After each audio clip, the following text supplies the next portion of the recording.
الله اغفر لنا ذنوبنا ولوالدينا ولمشايخنا ولجميع المسلمين والمسلمات برحمتك يا ارحم الراحمين. اللهم فقهنا في الدين وعلمنا التأويل واهدنا إلى صراطك المستقيم. اللهم فقهنا وفقه أهلنا وأولادنا. اللهم إنا نسألك علما نافعا ورزقا طيبا وعملا متقبلا ولا حول ولا قوة إلا بالله العلي العظيم العزيز الحكيم. وبعد, tuan-tuan, sahabat-sahabat yang dirahmati sekalian, hari ini kita berhenti itu muka surat 27. Cuma kita sebut itu kita yang untuk yang tajuk ni walaupun seelok-eloknya kita baca semua, cuma saya pun tengok dengan tajuknya tajuk yang sama, bahasan tentang kelebihan-kelebihan Imam Syafi'i. Jadi saya ambil, saya rasa kita petik-petik je lah. Kita petik-petik, kemudian kita buat kesimpulan yang keseluruhan lah. Kita dah baca banyak lah tentang kelebihan-kelebihan dan juga keadaan Imam Syafi'i ni. Yang di muka surat 27 tu sampailah muka surat 28, Imam Nawawi sebut tentang kita kata antara sumbangan besar Imam Syafi'i ni lah sumbangan kepada hadis lah, hadis Rasulullah. Dan sebelum tu pun perenggan tu dia sebut tentang Imam Syafi'i ni disebut sebagai orang yang nasirus sunnah, pembela sunnah Rasulullah, yang mana ahli hadis zaman tu sampai tahap dia kata hampir tertutup lah mereka punya suara mereka disebabkan tak mampu untuk berhujah. Datang Imam Syafi'i lah yang naikkan balik, kuatkan balik hujah-hujah orang yang berpegang dengan hadis ni.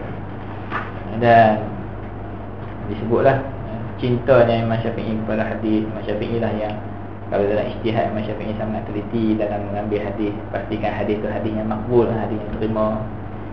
Sampai tahap kita ambil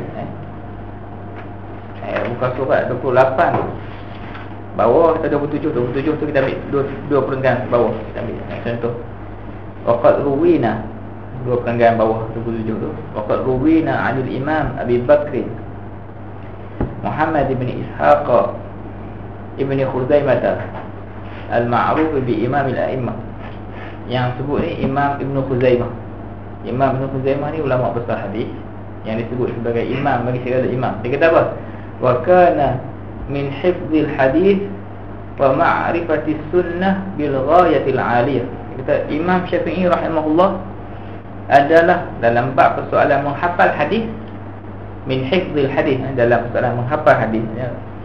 Ulama dulu dia guna perkataan hifz, bukan hafal, maksudnya hafal dan faham dan alim tentang erti kata makna hadis. Hifz, orang kita zaman sekarang kita guna kepada hafalan lah.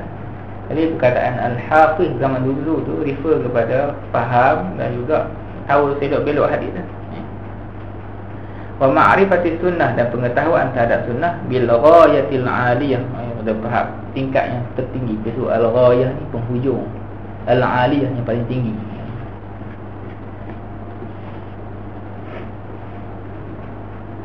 Ini yang ni disebut ini sifat kepada Imam Ibn Khuzaimah, bukan Imam Syafi'i, saya silap tadi. Ini sifat Imam Ibn Khuzaimah. Dia hafal hadis, dia alim hadis, dan kemudian dia pengetahuan hadis tinggi. Annahu su'ila, dia ditanya tentang Imam Syafi'i. Hal ta'lamu sunnatan sahihatan, wahai Imam Ibn Khuzaimah, adakah engkau tahu hadis sahih lam yudi'ha asy-Syafi'i kutubah, yang mana Imam Syafi'i tak letakkan hadis sahih itu dalam kitab dia. Ni Imam hadis, ulama hadis ditanya tentang Imam Syafi'i. Ada tak Imam Ibn Khuzaimah hadis-hadis yang kalau bahasa Melayu itu yang Imam Syafi'i tak pernah dengar? Hadis-hadis yang Imam Syafi'i tak tahu. Tanya kepada Imam Khuzaimah. Qala la, tidak ada. Dia nak abang apa? Seakan-akan Imam Syafi'i ni semua hadis Imam Syafi'i. Tengok-tengok hari ni orang duk share 2-3 hari lepas. Ada ucapan orang duk share tu, kalau lah Imam Syafi'i hidup zaman kita ni, tentu Imam Syafi'i delete ijtihad dia. Imam Syafi'i tak tahu kata hadis ni hadis yang lemah. Ajaib orang zaman tu. Yang bagi persaksian ni Imam Ibn Khuzaimah, ulama hadis. Sebab tu dia sebut dalam banyak kali saya jumpa mulut syekh-syekh dan juga dalam kitab tu. Perbezaan kita dengan mujtahid ni dua tempat. yang menyebabkan kita kena ikut ijtihad ulama. Kita perlu ikut. Kita kata tak boleh kita pandai-pandai. Tempat perbezaan yang ketara dua tempat. Yang pertama, pengetahuan lughah, pengetahuan bahasa Arab. Pengetahuan bahasa Arab kita ni sangat-sangat rendah jika dibandingkan dengan mujtahid terdahulu lah. Imam Syafi'i, Imam Malik, Imam Abu Hanifah, Imam Muhammad. Pengetahuan bahasa Arab yang sangat tinggi itu menyebabkan dia boleh faham Al-Quran dan Sunnah dengan kefahaman yang tepat dan mendalam. Kita baru tahu mubtada' khabar, baru tahu makna satu perkataan tu, baru tahu satu makna. Ulama-ulama dulu satu perkataan tu dia tahu habis itu makna orang Arab guna pada perkataan apa. Jadi memang jauh lah. Yang tu saja pun dah kita kata kekurangan dalam bab lughah tu saja dah buang dah kritik apa kita kata nilai kita tu untuk jadi mustahil. Yang keduanya disebut perbezaan yang ketaranya ialah pada persoalan kita punya litupan. Kita semua litup ni maknanya kita meliputi hadis tu. Imam-imam ni hadis-hadis Rasulullah tu dia kata semuanya dah ada dalam kepala dia. Jadi kalau dia berkaji tentang satu bab, dia pun bukan nampak satu dua hadis yang berkaitan bab tu, tapi dia pun dah liputi semua hadis-hadis yang berkaitan bab tu semua dalam kepala. Menyebabkan dia bawa keluar ijtihad tu ijtihad yang matang, bukan semata-mata dengan tengok satu hadis. Kita baru jumpa 2-3 hadis dalam bab yang dibahaskan. Dengan 2-3 hadis tu kita rasa kita dah buat conclusion yang mujtahid terdahulu tak tahu. Sedangkan mujtahid terdahulu dah jumpa semua perbahasan berkaitan dengan hadis. Menyebabkan ijtihad yang dia keluar tu ijtihad yang kita kata yang macam orang tengok 10 sudut dengan orang tengok 2 sudut. Orang yang tengok 10 sudut buat keluar kesimpulan dengan orang yang tengok 2 sudut buat keluar kesimpulan, itulah orang yang keluar kesimpulan dari 10 sudut, itulah orang kesimpulan yang lebih matang, yang lebih tepat. Itu tempat yang kita tak boleh lawan ulama-ulama terdahulu. Kalau tuan-tuan tak tengok mesej tu mungkin tak perasan lah kan. Orang duk share lah 2-3 hari ni. Pengikut lah ni bahagian pengikut lah. Pengikut ni tak asuk sangat dengan apa, tokoh hadis zaman ni. Dia kata kalau lah Imam Syafi'i hidup, tentulah dia akan delete ijtihad dia yang kata wajib baca bismillah ketika baca Fatihah. Tu persaksian di Facebook. Lawan ni lah cukup lah kita sebut persaksian Imam Ibn Khuzaimah, ulama usul hadis. Dalam keadaan Imam Syafi'i disebut sebagai orang yang sangat mengetahui hadis. Wa ma'a hadza, dalam keadaan begitu, fahtata Syafi'i. Fahtata tu Imam Syafi'i sangat berhati-hati. Bukan angkat jari. Fahtata tu maksudnya berhati-hati. Syafi'i rahimahullah. Likaunil ihatati. Likauni tu disebabkan al-ihatah, disebabkan al-ihatah ni liputan atau kita meliputi pengetahuan yang menyeluruh. Al-ihatah pengetahuan yang menyeluruh terhadap dia. Mumtani'atun, sesuatu yang mustahil alal bashar, terhadap seorang manusia.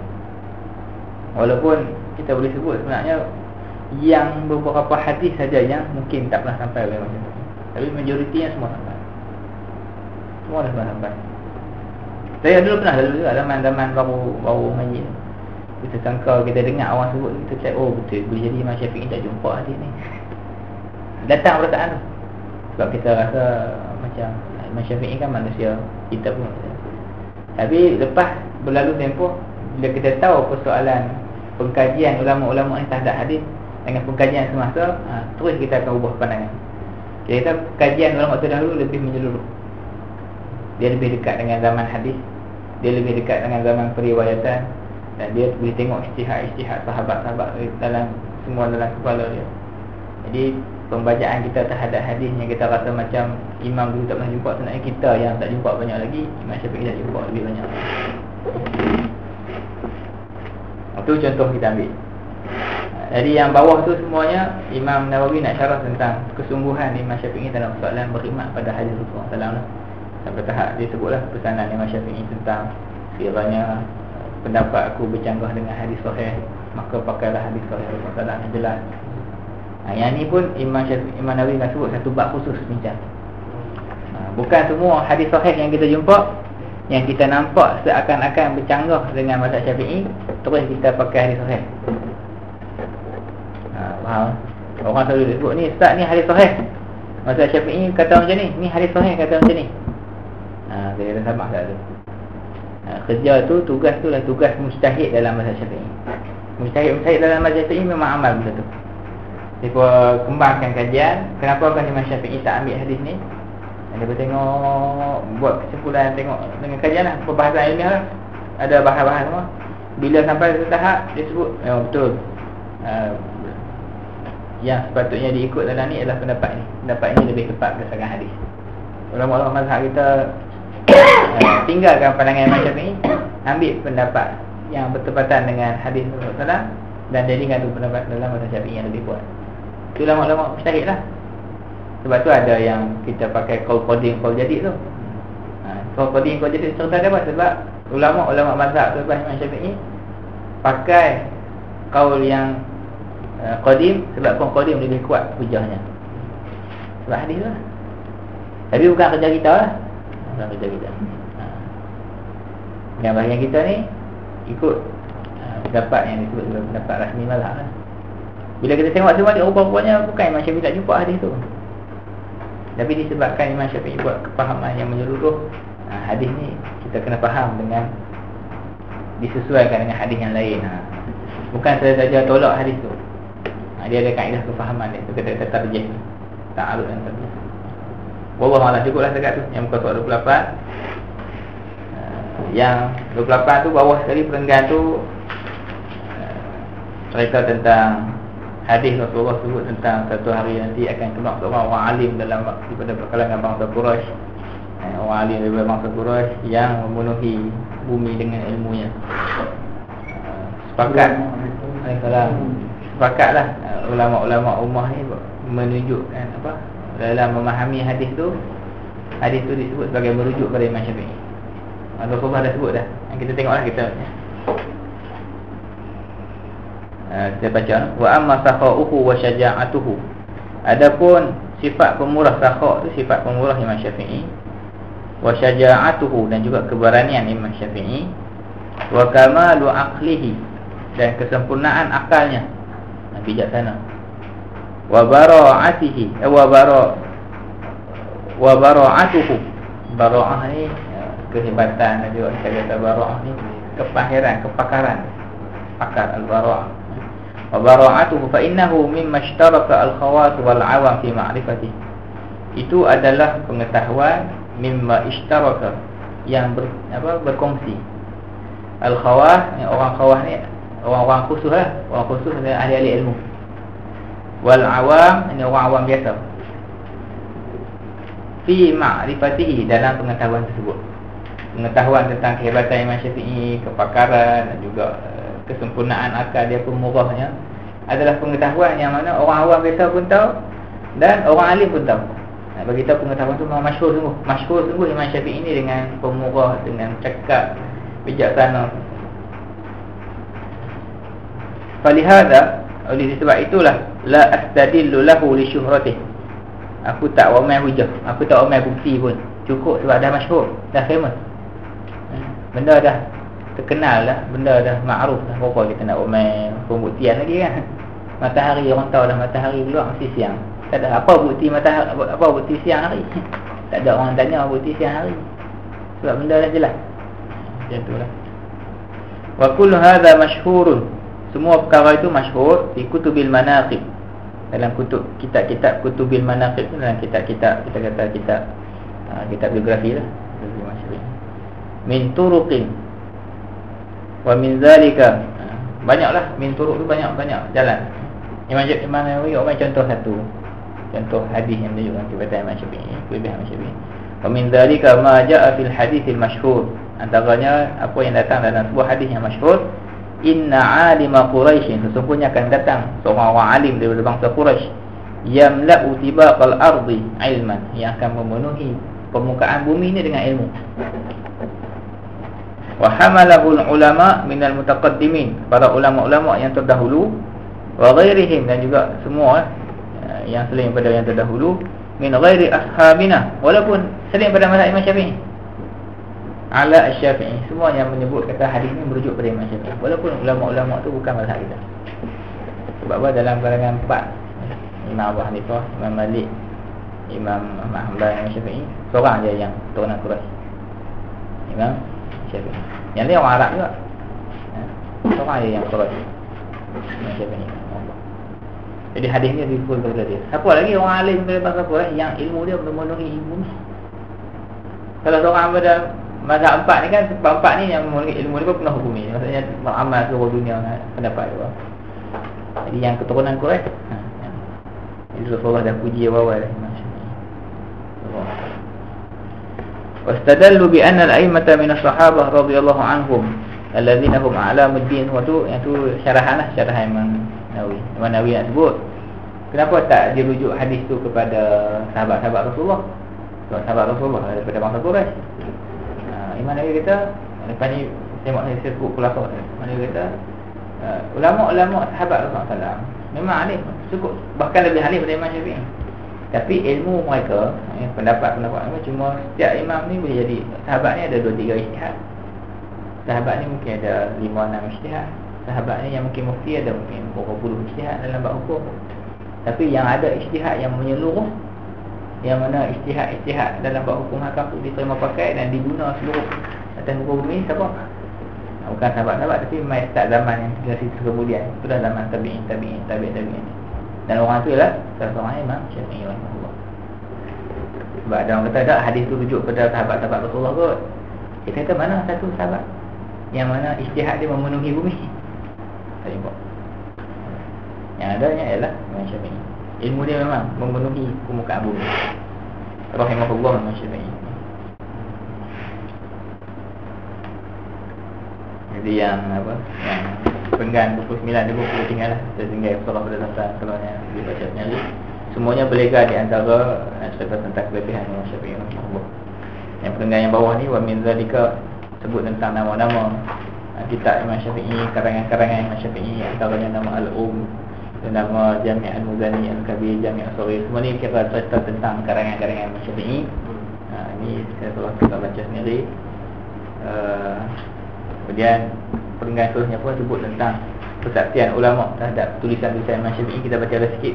Qala al-Qadhi Al-Imam Abu Muhammad Al-Husain Ibn Muhammad Al-Marwazi fi khutbati ta'liqihi. Dalam khutbah ta'liq, dia buat satu ta'liq pada kitab dia. Kitab nama ta'liq, At-Ta'liq. Ada nama ta'liq.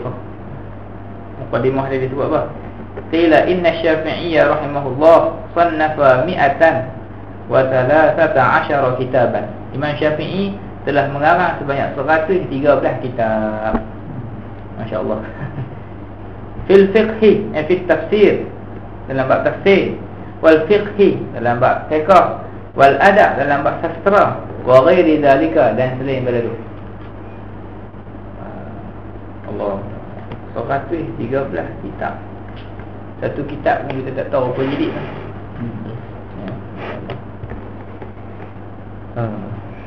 Kadang-kadang bila baca bab-bab ni malu pun dah. Saya sendiri dah baca.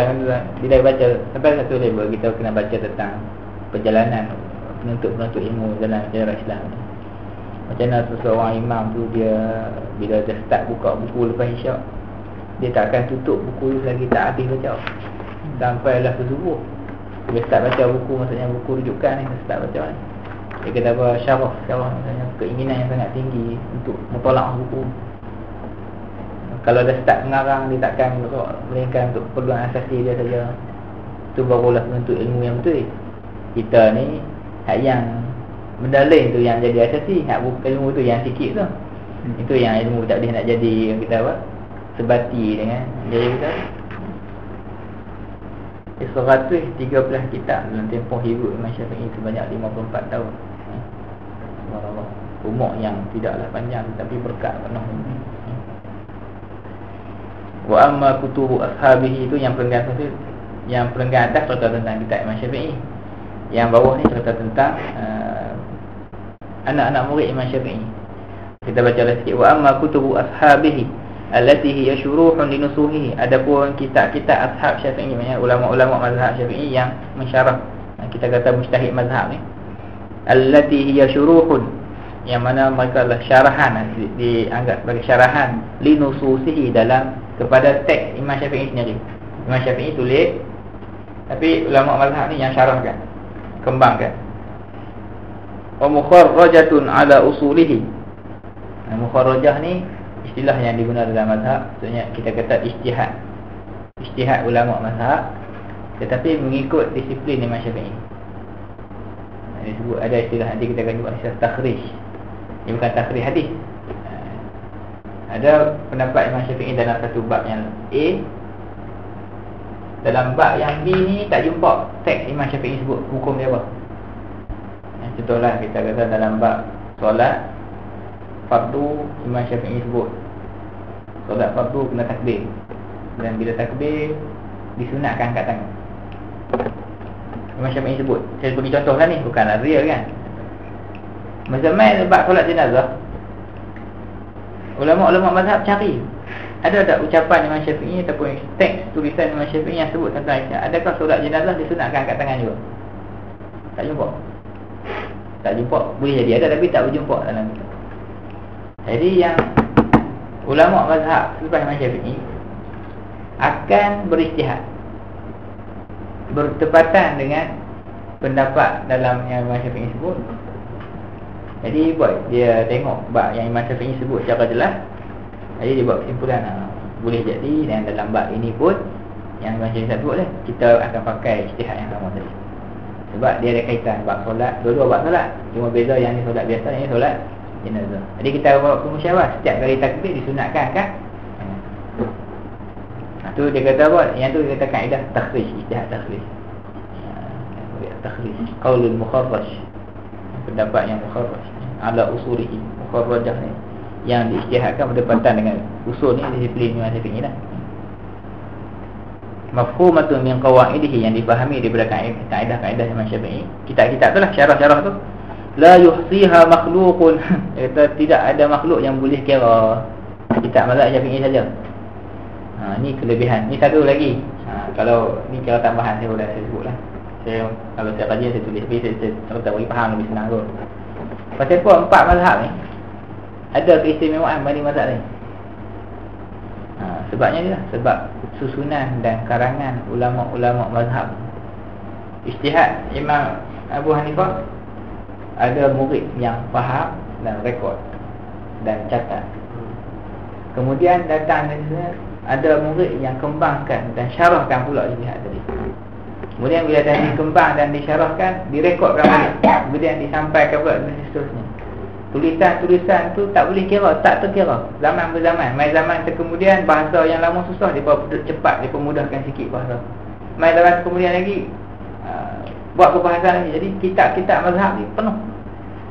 Kata kalau kita terbakar kitab mazhab sekali pun semua sekali, kita boleh keluarkan balik. Sebab ada yang orang yang hafal, ada orang yang dah kita boleh himpun. Sebab kitab tu disebut dia guna telah makhdum, mazhab tu telah dikhidmat sepenuhnya. Jadi kita tak ada rasa ragu langsung. Bila sebut ini pendapat Imam Syafi'i, kita tak ragu dah. Sebab confirm sanad dia bersambung. Kita boleh nisbahkan pada Imam Syafi'i memang tepat Imam Syafi'i kita. Ini kelebihan mazhab-mazhab yang empat. Akan tetapi mai kepada mujtahid lain, walaupun mujtahid dalam sejarah Islam ni ada 80 orang. Ada yang kata sampai 90 orang. Tapi mujtahid lain tidak dapat khidmat yang sebegini. Tak ada anak murid yang catat, tak ada anak murid yang syarahkan, tak ada anak murid yang kembangkan, tak ada anak murid yang khidmat dari sudut hadis, tak ada anak murid khidmat dari sudut umum dalil, tak ada anak murid yang khidmat dari sudut serta tentang lughah bahasa Arabnya. Jadi tak ada sebagaimana khidmat. Ni yang kata tu la yuhsiha makhluqun, tak ada makhluk yang boleh kira. Ma'a idhami fawaidiha, dalam keadaan sangat besar faedah-faedahnya. Wa kasrati awaidiha, dan juga kasrah ni banyak, awaid ni manfaat lah. Awaid kita kata pulangan, manfaat ni. Wa kibari hajmiha, dan juga sangat besar saiznya. Wa husni tartibiha wa nazmiha, dan sangat-sangat besar susunan, cantik susunannya dan juga aturannya lah. Imam Nawawi sebutlah contoh kitab besar mazhab Syafi'i. Pada generasi yang terusnya ni disebut Kata'liq Syekh Abu Hamid Al-Isfarayini. Imam Abu Hamid Al-Isfarayini ni dia ada tulis kitab dalam mazhab Syafi'i namanya At-Ta'liq. Mai ke anak buah dia tulis At-Ta'liqah pula, Imam Marwazi. wa sahibaihi Al-Qadhi Abi Tayyib. Dua orang ni karang kitab ta'liq. Ada kitab rujukan mazhab Syafi'i. Wa sahibul Hawi. Wa sahibil Hawi. Sahibil Hawi ni Imam Mawardi. Imam Mawardi pun karang kitab mazhab Syafi'i. Ni nama Al-Hawi lil Mawardi, berjilid-jilid. Pembahasan kitab mazhab Syafi'i. Wa Nihayatul Matlab li Imam Al-Haramain. Begitu juga kitab Imam Haramain yang nama Nihayatul Matlab. Yang Haramain hari ni dah ada cetakan. Tapi ni untuk rujukan orang-orang yang buat pasal rujukan dan kajian ni, mereka pakailah kitab ni kan. Kita baca yang kitab-kitab atas lah. Wa ghairihi mimma huwa masyhurun ma'ruf. Dan selain daripada nama-nama inilah yang mana semuanya masyhur dan ma'ruf. Wa hadha min al-masyhur alladhi huwa azharu min an yudhhar. Ini antara benda-benda yang dah masyhur dah famous. Azhar, dah sangat-sangat jelas. Min an yudhhar, yang tak perlulah lagi kepada kita nak jelaskan lagi. Wa ashharu min an yushhar, dan lebih jelas, lebih masyhur, lebih famous daripada nak difamouskan lagi. Tak payah nak sebut lah, memang orang kenal dah nama-nama kitab ni. Orang kenal dah. Cuma kita boleh sebut lah, kita buat rajah sikit. Yang ni selalu disebut. Kalau asas-asas mazhab Syafi'i dia akan sebut. Selepas Imam Syafi'i, dia ada dua imam yang berkhidmat kepada mazhab ni. Al-Ghazali, dia ada dua tiang. Setiap tempoh tu ada dua tiang. Tiang ni daripada Imam Al-Haramain.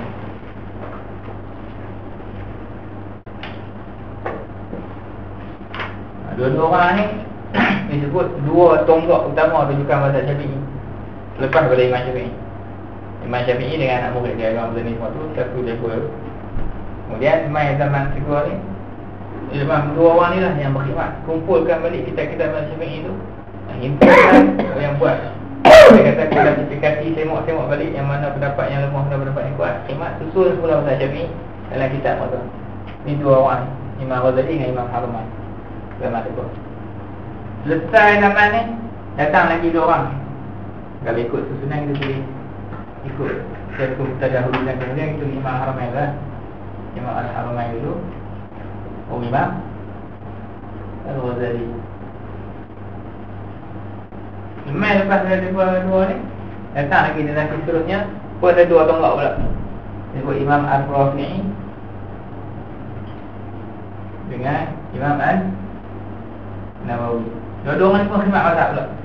Selesai zaman Imam Al-Haramain ni, dua orang imam ni pun buat khidmat yang sama, himpun susunan mazhab ni, kalau susun kitab mazhab, dan tulis semula dan susun semula.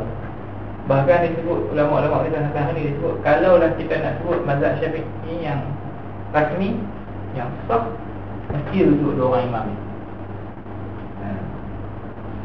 Kena rujuk ustaz tadi. Kalau kitab-kitab yang terdahulu disarankan untuk tidak dibaca. Sebab apa? Bukan sebab tak bagi baca kitab terdahulu. Kita tahu ustaz, kita nak tengok mazhab Syafi'i, kita kena tengok kitab Imam Syafi'i. Tak. Kita bukan masalah tak bagi tengok, kita takut tak ada kelayakan untuk tengok. Sebab apa? Sebab riwayat yang banyak, takut-takut seorang tu tak boleh nak beza mana satu pendapat yang sah. Imam Nawawi dah buat dah kerja tu.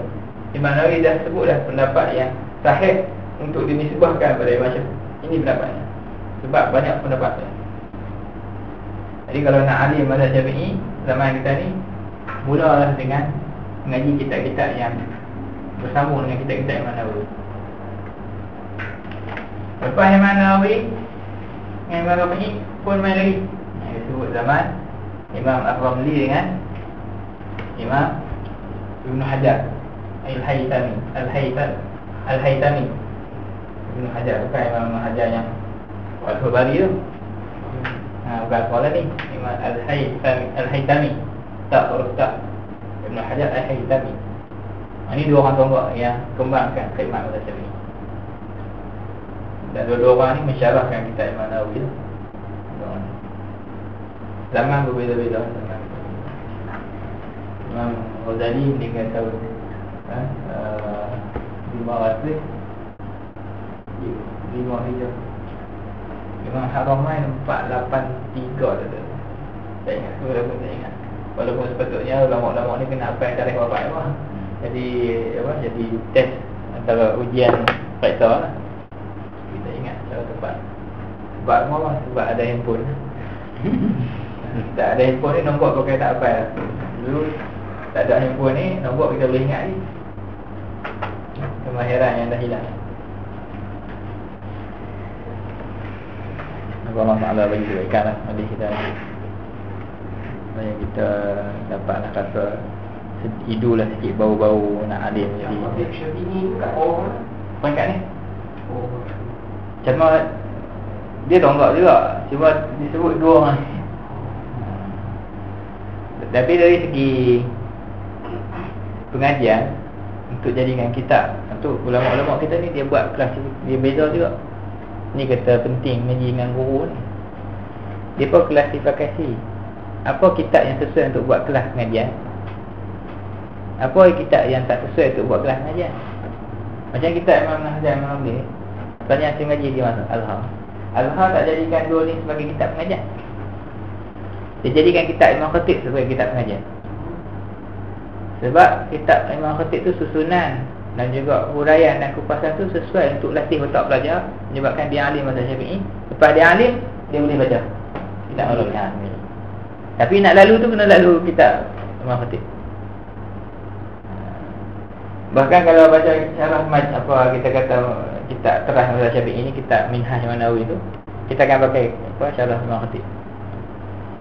Saya ingat Syekh Jumaah sebut di Azhar ni diajak kepada pelajar dia kitab Khatib Imam Syafi'i ni, kitab Mughni tu, Mughni Muhtar tu nama dia sejarah saja. Sebab jadi satu bahagian ibadat saja makan masa 10 tahun. Untuk bukannya 10 tahun tu seminggu tak, memang setiap hari main gulungan nak latih otak dengan usul-usul mazhab Syafi'i sikit demi sikit latih. Lepas berlalu 10 tahun, terus guru tu akan sebut, kamu bebas. Maksudnya bebas ni kamu sudah layak untuk kembangkan kajian kamu dalam mazhab Syafi'i. Sebab yang 10 tahun ni walaupun ibadat saja, kamu dah dapat asas-asas dia. Tapi bukanlah buat ibadat tapi sebab kitab Mughni tu kitab yang tertinggi lah. Benda tu selesai lah kitab matan yang mazhab Syafi'i sampai hujung bab tu. Itulah kaedah dia. Sama juga, tak ada disebut, tak ada langsung. Dia carilah halaqah ilmu yang ajak kitab Imam Syafi'i muwafaqah maqasid syariah, yang mengajak jadikan kelas pengajian. Sebab bukan kitab tu kan kitab pengajian, kitab tu kitab rujukan kepada orang yang dah ada bakat dan kemampuan. Dia dah mengaji usul fiqh, dia dah mengaji fiqh. Lain kali dia akan rujuk untuk bentuk atau lain. Allah Allah masuk sikit-sikit dulu. Tapi sezaman lah, Imam Khatib sezaman kan. Lama lah tu, 3 orang berlawan. Bukan berlawan sebenarnya, bersaing lah, bersaing sihat ni kan. Rahimahumullah jami'an. Baik, itu sikit sebut tentang kitab.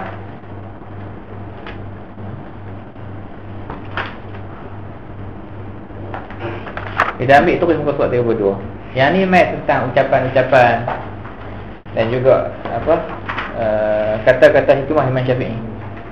Kita ambil sikit boleh lah. Pun sama juga kita ambil petik-petik lah. Qala al-Imam Nawawi rahimahullah, faslun. Tak apa nak saya minta maaf lah, saya tak baca satu-satu ni. Kita nak buat cepat sikit biar terus. Lepas ni, hari ni saya nak berhabis sampai Imam Syarazi. Terus kelas yang akan datang kita terus masuk yang tajuk ikhlas. Dan tak ada ilmu tu lah, ikhlas dalam belajar. Yang juga ni apa semua lah sambungan. Yang tu kita akan baca satu-satu. Lambat pun lambat lah. Baik, fasal yang menerangkan tentang fi nawadir min hikam Syafi'i. Pada nawadir ni benda-benda yang jarang-jarang lah. Nadir ni benda-benda yang jarang-jarang kita jumpa. Min hikam, antara hikmah-hikmah. Maksud hikmah tu kata-kata hikmah Imam Syafi'i lah. Wa ahwalihi, dan juga keadaan diri Imam Syafi'i. Al-Quruha insyaAllah ta'ala, aku sebutnya dengan izin Allah, rumuzan. Aku cuma ambil sebahagian. Rumus ni sebagai lambang lah. Rumuzan sebagai lambang. Lil ikhtisar, untuk aku ringkaskan. Yang ringkas pun kata panjang wahai tuan Imam. Ringkas pun kita kata panjang juga. Kita ambil lah beberapa ucapan Imam Syafi'i. Qala rahimahullah, talabul ilmi afdalu min salatin nafilah. Ini Imam Syafi'i sebut cara jelas. Menuntut ilmu lebih afdal daripada tunaikan solat sunat. Yang kita ni, kita kena yakin sesungguhnya bila kita duduk dalam kelas mengajar ni, kita dapat pahala yang lebih afdal daripada sembahyang sunat. Sebab tu ada setengah ucapan yang disebut walaupun hadis tu sahih kata Allah ataupun kata dhaif, tapi memang disebut tu satu detik ataupun satu ketika sesi kelas pengajian adalah lebih baik daripada 1000 kali sembahyang subuh rakaat sunat. Sembahyang sunat mutlak lah. Sebab apa? Sebab ilmu ni manfaat untuk diri dan dia akan kembang. Sedap sunat dia akan manfaat untuk diri sendiri. Tapi ucapan ni bukan nak suruh kita ambil rendah sebab solat sunat. Ada di sana tu guru kita gaji kena pergi, tapi jangan sampai tak ada langsung solat sunat. Itu. Tapi kita tahu yang mana satu kita nak fokus bila kita letak diri kita sebagai bentuk ilmu. Kalau kita pilih diri kita, aku dah cukup dah untuk ilmu takat ni dah, yang takat sahih malam aku dah cukup dah, dia aku nak tunggu ibadat. Itu serta lain lah. Tapi kalau kita dah letak diri kita sebagai bentuk ilmu ni, jangan kita buat alasan mengaji sampai kita tak tinggal. Kita tinggal tak ada langsung sunat, tak boleh lah. Tapi kita tahu kata kita kalau bertemu balik ilmu dengan yang sunat, kita akan utamakan balik ilmu. Sebab ni ilmu yang benda yang lebih bermanfaat lah, lebih afdal. Faqala man arada dunya fa alaihi bil ilmi, barang siapa nakkan dunia maka dia kenalah ada ilmu. Wa man arada al akhirah fa alaihi bil ilmi, barang siapa yang nakkan akhirat maka perlu dengan ilmu juga. Maksudnya dua-dua tu kena ada ilmu. Nak sampai akhirat kena ada ilmu, nak dapatkan dunia pun kena ada ilmu. Qala wa ma tuqarriba ila Allah ma tuqarriba ila Allah ta'ala bi syai'in, tidaklah tuqarriba tu sesuatu perkara tu dijadikan sebagai sebab untuk mendekatkan diri kepada Allah. Tuqarriba tu mendekatkan diri seseorang kepada Allah dengan sesuatu ba'da al-fara'id, lepas fardu, afdal min talabil ilmi, yang lebih afdal daripada talabul ilmi. Maksudnya tidak ada jalan untuk taqarrub kepada Allah selepas daripada fardu melainkan menuntut ilmu. Subhanallah.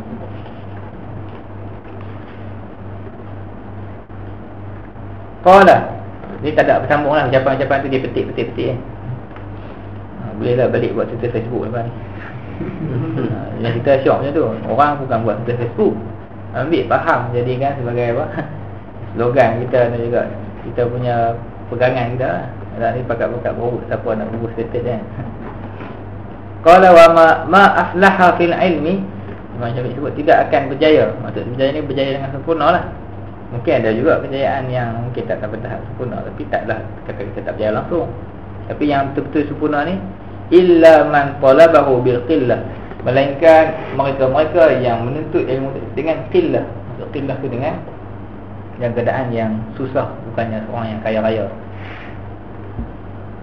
Maksud qillah kat sini orang yang tidak cukup kekayaan lah.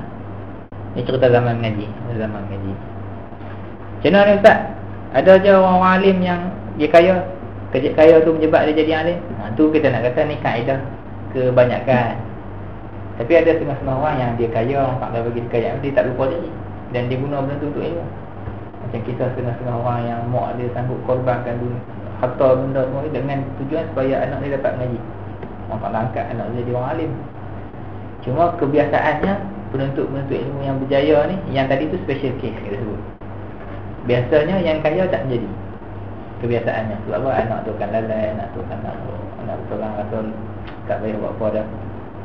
Dan kebiasaannya yang akan berjaya, yang kita tengok kebanyakan ulama-ulama di serta zaman dia mengaji memang fakir miskin, memang sampai tahap susah. Orang macam tu yang dekat ilmu dia.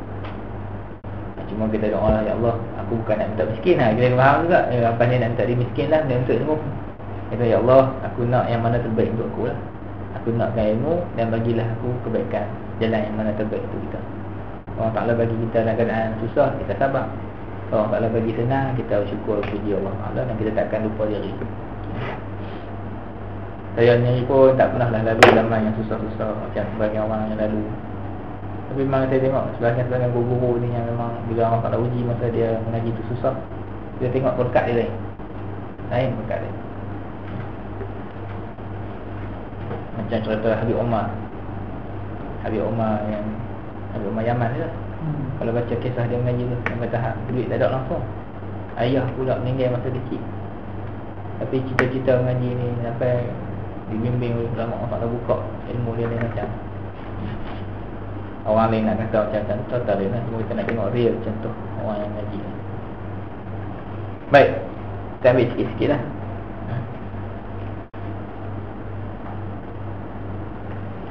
Qala rahimahullah, Imam Syafi'i sebut lagi, an-nasu fi ghaflatin an hadhihi surah. Manusia ni semuanya lalai daripada surah ni. Wal 'asr, surah demi masa ni. Innal insana lafi khusr. Sungguh manusia berada dalam kerugian. Setiap detik bergerak tu memang kita sentiasa rugi. Bila kita tak isi detik tu dengan amal soleh dan iman dan juga al-tawsiyah. Kan surah disebut 4 benda kan. Iman, amal soleh, tawsiyah bil haqq, tawsiyah bis sawl, kan? Saling berpesan dengan benda yang betul dan saling pesan-pesan dengan bersabar untuk berpegang dengan benda yang betul. Jadi kalau tak ada 4 ni dalam detik-detik yang jalan tu, itu kira detik yang terlepas yang dikira sebagai rugi. Tapi kalau jam-jam dan masa kita berjalan terisi salah satu dan 4 tu, insya-Allah kita tak masuk dalam orang rugi. Kita tengoklah banyak mana kan yang lepas kan. Allah. Apa dengan hadis Rasulullah, ad-dunya mal'un. Dunia yang kita hidup ni semuanya jauh daripada rahmat. Illa 4 benda. Illa aliman, melainkan orang alim. Kan, saya sebut yang illa zikrullah, yang pertama zikir dulu. Kalau dunia yang diisi dengan zikrullah, terlepas daripada jauh daripada rahmat, dia dapat rahmat. Jauh daripada laknat lah saya sebut tu. Mal'un ni laknat lah. Yang keduanya wama walahu, apa-apa saja yang berlanjutan daripada zikir tadi. Sama ada rezeki yang dicari, rezeki yang halal dengan tujuan untuk bawa pada zikir kepada Allah. Duit ringgit yang bawa pada zikir kepada Allah. Anak isteri yang bawa pada mengingati Allah. Semua tu jauhlah daripada laknat, saya dapat rahmat. 2. Yang ketiga illa aliman au muta'alliman. Yang keduanya orang alim. Yang keempatnya orang yang menuntut ilmu. Jadi proses, sebab tu Syekh sebut 2 jalan nak dekat, nak sampai kepada Allah, zikir dan ilmu. Zikir dan ilmu. Zikir dan ilmu. Ni lama-lama kita sangat faham. Qala Rabi', wa kana qad jazaa, sebelum Rabi' tu, wa kana qad jazaa al-laila thalathata ajza'in. Imam Syafi'i pecahkan malam pada 3 bahagian. As-thuluthul awwal yaktubu, 1/3 yang pertama Imam Syafi'i mengarang. Wasani yusalli, yang keduanya Imam Syafi'i salat. Wal thalithu yanamu, yang ketiga Imam Syafi'i tidur. Itu pembahagian malam Imam Syafi'i. 1/3 menulis, 1/3 solat, 1/3 tidur. Subhanallah. Kita macam mana? Satu apa? Tidak semua tidak.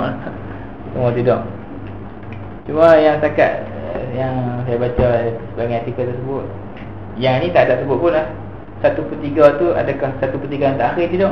Tak sebut langsung ni, tak sebut, dia cuma sebut bahagian je. Jangan duk kata pula Ustaz tidur, tulis dulu, lepas tu baru sembahyang, lepas tu tidur.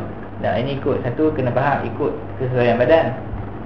Nama yang saya baca sebagai artikel kata yang masa yang paling elok tidur ni ialah lepas isyak. Ini yang kena Rasulullah. Masa lepas isyak tu tidur terus. Ni tak macam mana buat kelas ni. Kita tak tahu lah tu kan. Cuma memang kalau kata tidur yang awal malam tu lebih orang kata apa, lebih manfaat lah. Kemudian satu lagi, buat jumlah tidur pun tengok pada kemampuan badan. Jangan terus drastik. Takut terus ubah jadi kurang, dia akan main masalah jantung pula. Jantung kita ni ada kaitan dengan tidur. Orang tak tidur, dia bangkit pagi awasan sesak nafas. Ada lah. Pelan-pelan lah. Semua kalau ikut Syekh hari Jumaat ni dia sebut, kalau boleh cubalah capai sampai tahap tidur malam tu cuma 4 jam saja. Dia kata dia pun berlatih sikit-sikit, lama-lama sampai tahap ini memang tidur 4 jam sehari. 20 jam lagi manfaatkan untuk kerja. Untuk kerja untuk benda manfaat lah. Saya cakap ni pun tak sampai lagi 10 jam tidur. Qala Rabi', wa qala Rabi', Imam Rabi' anak murid ni, nimtu fi manzil Syafi'i. Aku pernah tidur dalam rumah Imam Syafi'i. Layali, beberapa malam. Falam yakun yanam. Imam Syafi'i tak tidur minal lail, pada waktu malam. illa aisarah, mereka sikit je. Subhanallah.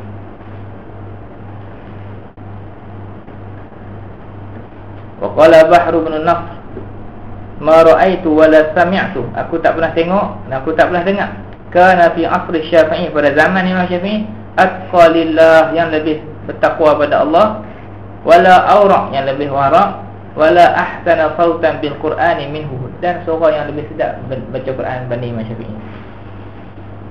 Ni puji sungguh ni, bukan puji main-main, memang puji saya lah. Zaman tu kita, zaman yang dia hidup tu, yang paling bertakwa pada Allah, yang paling alim, yang paling warak, dan yang paling sedap suaranya bila baca Quran, Imam Syafi'i rahimahullah. Ulama-ulama dulu ikatan dengan Quran dengan Rasulullah kuat semua. Zaman kita ni yang duduk depan ni, dengan Quran ni pun petang ganting, yang dengan Rasulullah ni pun macam mana. Kita pakat-pakat ubah lah, kita pakat-pakat usaha. Walaupun kita menuntut ilmu ni bagus lah, tapi jangan ada, kena ingat dua cabang kita, dua tempat pegang kita, Rasulullah SAW dengan Quran. Ada bahagian bacaan Quran kita, dan ada bahagian kita baca sirah, baca selawat semua. Ni yang saya petik pada syekh-syekh lah. Seorang syekh tu, Syekh Yusri nama dia, doktor pakar bedah, tapi orang alim tu ustaz. Nak dapat keberkatan dalam madrasah, kalau buat madrasah, dia kata pastikan di madrasah tu ada halaqah hafal Quran. Yang kita ada halaqah yang majlis selawat kepada Rasulullah. Maksudnya daripada nasihat tu saya faham, masuk madrasah tu bangunlah sekolah, tapi lebih kepada boleh juga kita guna untuk keberkatan diri kita dalam menuntut ilmu. Mesti ada kaitan dengan Quran, mesti ada kaitan dengan Rasulullah. Mengaji berjalan terus, tapi bahagian kita dengan Rasulullah ada bahagian, yang bahagian kita dengan Quran ada bahagian kita. InsyaAllah dalam perjalanan berkat. Sebab tu kalau pasal anak-anak murid apa yang balik, yang nak murid sebut kata anak murid yang hari Jumaat ke anak murid yang sekarang ni, biasanya dia akan bawa juga kelas mengajar Rasulullah. Ustaz Fatih kan kat sini, itu tak ada lah ni, dia nak buka juga kelas mengajar yang berkaitan dengan Rasulullah. Sebab kita nak kena buat benda tu lah. Wa qala al-Humaydi, kana Syafi'i yakhdimu fi kulli shahrin 60 khatmatan. Ya salam. Imam Al-Humaydi kata Imam Syafi'i ni khatam Quran pada setiap bulan sebanyak 60 kali khatam. Subhanallah. Masya-Allah. Allah. Imam Syafi'i khatam sebanyak 60 kali khatam, dan sehari 2 kali. Ada yang sebut ni bulan Ramadan. Ada yang sebut ni bulan Ramadan. Bawah tu Tuan Syekh yang penta'liq ni, dia sebutlah beberapa hadis Rasulullah SAW. Rasulullah khatamkan masa sebulan, 1 khatam. Kalau tak boleh sangat 40 hari. Tapi ikut yang kadar kemampuan. Ini yang kita ambil lagi satu, lepas tu kita lompat sikit. Wa qala Harmalatu, Imam Harmalah kata, semua ni anak murid Imam Syafi'i belakang ni, semua muhaddis belakang tu. Humaydi tu ulama hadis, perawi hadis. Harmalah tu pun perawi hadis. Tak ada kita jumpa yang perawi hadis, ulama hadis ni yang kata aku nak buat mazhab sendiri sebab aku alim hadis. Semua kan ambil dari Imam Syafi'i. Itu kita faham cara ulama dulu, beza dengan pendakwa-pendakwa ilmu zaman kita ni. Imam Syafi'i kata apa? Wadidtu ni maksudnya aku ingin, aku harap. Wadidtu tu aku ingin dan aku harap anna kulla ilmin, semua ilmu, wa'allimuhu,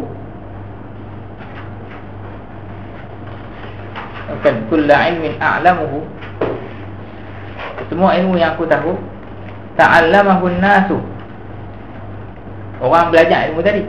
Maksudnya kita aku harap semua ilmu yang aku tahu, orang lain belajar ilmu aku tadi, orang belajar, ujaru alaihi, aku dapat pahala. Aku harap ilmu yang aku bagi ni, orang ilmu yang aku tahu ni, bila orang banyak aku dapat pahala.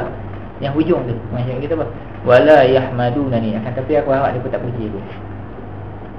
Ini ilmu dia ni semuanya akan betul nak dapat pahala Allah, bukan kerana nak dapat pujian manusia.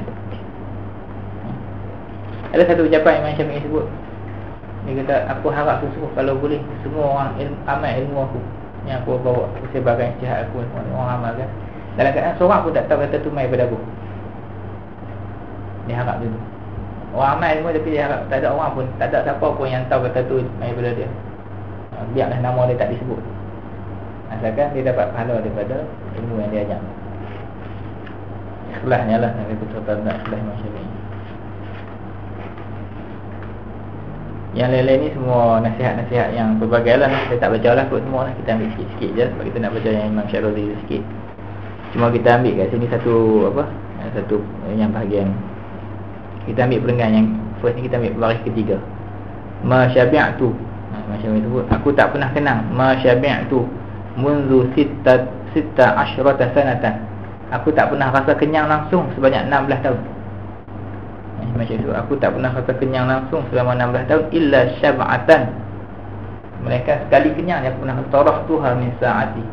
Yang mana aku telah ambil masa tarah tuha min sa'ati, aku dah buang benda tu daripada kalau kita tarah tuha tu aku buang min sa'ati, daripada buang masa aku.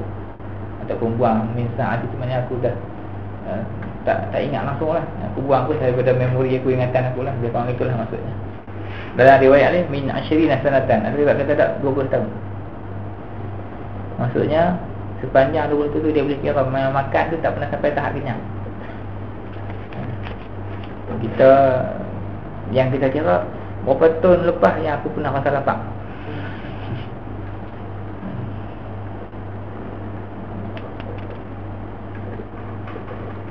Baris yang kelima tu kita ambil baris yang kelima. Waqala yang hujung tu. Waqala talabu fudulid dunya, mencari fudul ni lebihan ad-dunya, daripada dunia. Maksudnya dunia ni kita ada kadar wajib yang kita kena ada untuk nafkah yang wajib, dengan lebihan tu tanggung sikit-sikit anak itu ni. Yang lebih daripada tu disebut fudul, lebihan. Benda tak haram tapi fudul. Fudul ni benda lebihan daripada dunia ni. Uqubatun, adalah satu uqubah, satu balasan Allah. Aqaballahu biha ahlat tauhid, balasan yang Allah Ta'ala kenakan kepada orang-orang yang beriman kepada Allah. Macam ini sebut benda tu sebagai balasan, maksudnya dengan maksud yang kurang baik lah, menuntut lebih daripada dunia ni. Yang ni pun kita kena faham lah. Ini tengok bahagian dengan apa yang Allah buka pada kita lah. Allah buka pada kita untuk jadi kekayaan dunia, tak ada masalah, terus. Tapi kita ingatlah, kita gunakan yang lebih tu untuk manfaat dan juga untuk infak yang bermanfaat pada umat. Jangan terus tinggal pula bisnes kita ataupun tinggal sekarang ni sebab baca ayat tu. Bahagian masing-masing. Saya jumpa ada seorang orang alim dan mujahid lah, bukan mujahid, dia mujahid di Afghanistan zaman Rusia tu. Dia tunjuklah gambar dia lawan Saya buat sekali di ziarah ke pondok sebab saya banyak di Melaka tu.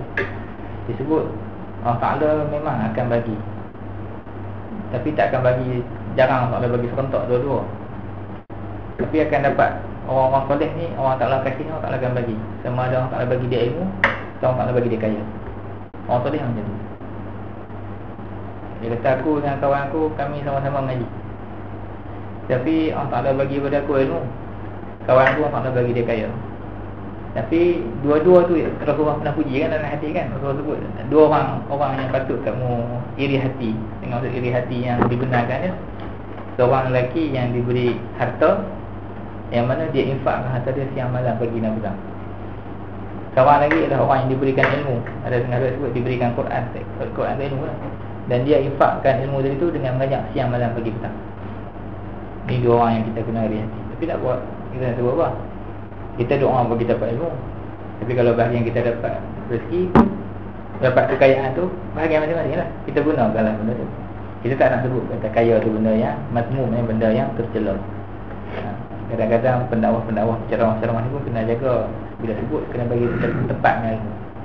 Dia duduk pergi masjid, duduk bash. Maksudnya bash ni kata dia duduk hentam orang, bashing. Kita kata hentam orang kaya ni. Tuan-tuan kaya nak buat apa? Kaya ni semua lah berat ke akhirat dia. So, tuan tahu tak ni kata ni lambat nak masuk. Dia sebut yang sudut yang negatif je. Dia kena sebut juga sudut yang positifnya. Rasulullah sebut ni'mal malus soleh fi yadi rajulin soleh. Alangkah baiknya harta-harta yang soleh, harta yang datang dari jalan yang halal pada tangan orang yang soleh. Jadi kena bagi stable, kena bagi sebut tu bagi elok, bagi stabil betul-betul. Jadi macam inilah Imam Syafi'i sebut. Tapi Kena faham dengan fahaman yang betul lah. Wa qila li Syafi'i, dah sambung sikit, disebut oleh Imam Syafi'i kepada Imam Syafi'i, malaka, apa ni Imam Syafi'i? Tudminu imsakal 'asa, engkau sentiasa bawa tongkat. Walasta bi dha'if, kan engkau tak, bukannya orang tak larat. Sunnah bawa tongkat ni. Syekh-syekh saya yang muda sekarang memang dia pegang bawa tongkat. Khususnya Syekh Usama Said. Sihat dia bawa tongkat tu, pegang dengan sunnah tongkat kan. Imam Syafi'i pun buat benda yang sama. Orang tanya, kenapa engkau pegang tongkat juga? Walaupun engkau bukannya orang ilmu. Dia kata, li'azkura, untuk aku sentiasa ingat, anni musafir, bahawasanya aku sedang dalam perjalanan. Bila tongkat ni orang yang dalam perjalanan pegang. Yakni fid dunia, ketika dalam dunia ni, yakni dalam dunia ni lah. Supaya kita tak lupa bahawasanya kita ni tengah dalam perjalanan, bukan duduk selama-lamanya. Allahu Akbar.